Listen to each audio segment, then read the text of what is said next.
अस्सलामुअलैकुम। तव्हां YouTube channel ॾिसी रहिया आहियो प्राउड ऑफ सिंध ऐं मां आहियां तव्हांजो पंहिंजो मोहम्मद मूसा ख़लीली।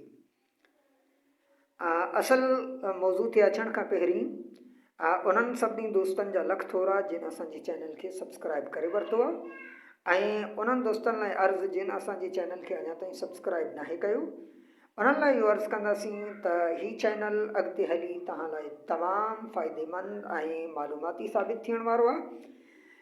चैनल सिंधी ॿोली में आहे, तव्हांजो पंहिंजो चैनल आहे, सो पंहिंजे चैनल खे सब्सक्राइब करणु न विसारियो ऐं गॾु मौजूदु घंटी जे बटण खे ज़रूरु दॿायो। इन सां असांजी हर नई अचण वारी वीडियो तव्हां ताईं पहुचंदी, उनजो नोटिफिकेशन तव्हांखे मिलंदो।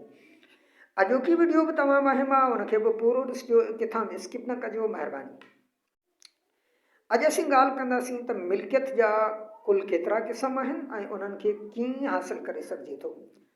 मिल्कियत जा असल में 5 क़िस्म आहिनि जेके हर माण्हू वटि हुजणु ज़रूरी आहिनि ऐं 2 गॉड गिफ्टेड आहिनि, यानी अलाह ताला तरफ़ां अता कयल आहिनि, ऐं जेके 3 क़िस्म आहिनि उन्हनि खे इंसान पंहिंजे पोरे सां, पंहिंजे महिनतनि सां, पंहिंजे सही फ़ैसिलनि सां हासिलु करे सघे थो। त शुरू में असीं रखूं था जंहिंखे असीं सभई मिल्कियत सम्झंदा आहियूं, यानी पैसो। पैसो मिल्कियत आहे, पैसे वारा माण्हू ई अमीर आहिनि, पर पैसो हिकु अहिड़ी शइ आहे जंहिंखे असीं वक़्तु गुज़रण सां गॾोगॾु पंहिंजे सही फ़ैसिलनि सां, महिनतनि सां हासिलु करे सघूं था। ऐं नंबर 2 जेका मिल्कियत आहे उहा आहे सोशल वेल्थ, समाजी दौलत।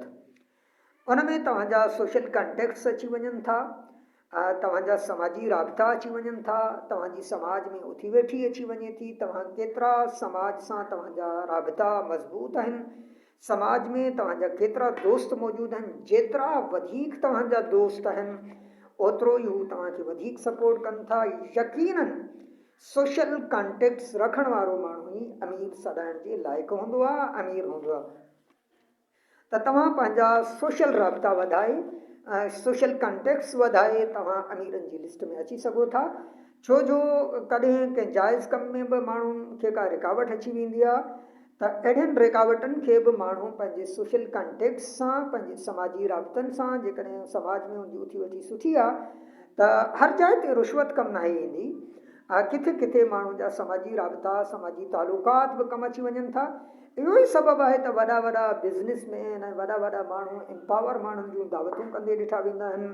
कॾहिं उहे MPs MNS जी दावत कंदा रहंदा आहिनि, कॾहिं जेके ऑफिसर्स जी दावत कंदा रहंदा आहिनि, कॾहिं वॾनि वॾनि साफ़ियुनि खे दावतूं ॾींदा रहंदा आहिनि। उन्हनि जो सिर्फ़ु इहो ई मक़सदु हूंदो आहे त कॾहिं जेकॾहिं जाइज़ कमनि में बि कॾहिं का रुकावट हुननि खे अची वञे त हू पंहिंजी समाजी राब्तनि जे बुनियाद ते उनखे उबूर करे वठनि।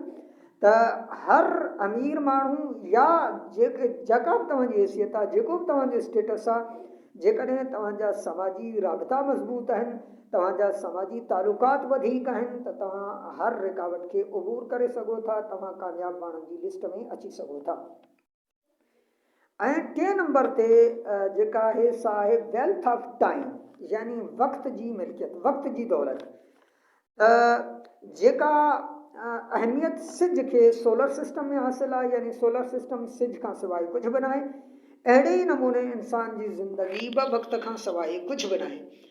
यकीनन हर अमीर ऐं ग़रीब खे अलाह ताला ॾींहं ऐं राति में 24 कलाक अता कया आहिनि, पर जेके माण्हू उन जो सही इस्तेमालु कनि था, वक़्त जे ज़िया खां बचनि था, उहे ई माण्हू पंहिंजी ज़िंदगी में कामयाबियूं हासिलु कंदे ॾिठा विया आहिनि।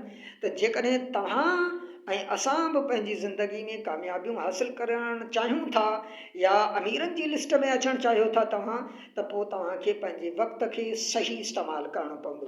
चौथी दौलत जेका आहे उहा आहे वेल्थ ऑफ हेल्थ, यानी सिहत जी दौलत। त जेकॾहिं तव्हां सिहतमंद आहियो, इहो हिकु मशहूरु मक़ूलो आहे त सिहतमंद जिस्म में ई सिहतमंद दिमाग़ हूंदो आहे, उहो सही फ़ैसिला करे सघंदो आहे ऐं सही फ़ैसिला ई इंसान खे कामयाबु कनि था, इंसान खे अमीरनि जी लिस्ट में शामिलु कनि था। त जेकॾहिं तव्हां सिहतमंद आहियो, पंहिंजी सिहत जो ख़्यालु रखो था, त पोइ यकीनन तव्हां कॾहिं न कॾहिं अमीरनि जी लिस्ट में दाख़िलु थी सघो था, कामयाबु माण्हुनि जी लिस्ट में दाख़िलु थी सघो था। ऐं उन खां पोइ जेका आख़िरी मिल्कियत जो क़िस्म आहे उहो आहे वेल्थ ऑफ नॉलेज, इल्म जी दौलत। त जंहिं माण्हू वटि जेतिरो वधीक इल्मु आहे उहो ओतिरो ई वधीक अमीर आहे। यकीनन हिकु दौरु हो जागीरदारी जो, जंहिंमें जागीरदारनि खे ज़मींदारनि खे वॾी अहमियत हासिल हुई। उहे ई दुनिया जा अमीर तरीन माण्हू सॾिबा हुआ। पोइ वक़्त में बदिलाव आयो त सनतकारनि जो दौरु आयो।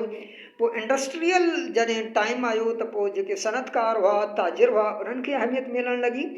पर दोस्तो, ही दौरु हिकु अहिड़ो दौरु आहे जेको इंफॉर्मेशन टेक्नोलॉजी जो दौरु सॾिजे थो, इल्म जो दौरु सॾिजे थो।